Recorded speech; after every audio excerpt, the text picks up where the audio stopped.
खाजा खानु सुरु भएको है मलाई दिइहाल्नु भएको खोइ दाल चाहिँ अन्त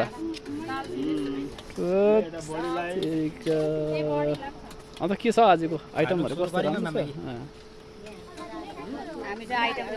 आइटम अचार सब्जी दाल हो दुम्सी चाहिँ इस्कुसलाई दुम्सी भन्छ ल यस्तो छ हाम्रो चाहिँ खेतमा काम गर्दा यस्तो जग्गामा बसेर खानुपर्छ नि त मजाले खाइराख्नु भएको छ सबैजना थाक्नु भयो नि त अनि हौ अस्ति चाहिँ मुठी खाएर असारमा चाहिँ मुठी खाएर अहिले चाहिँ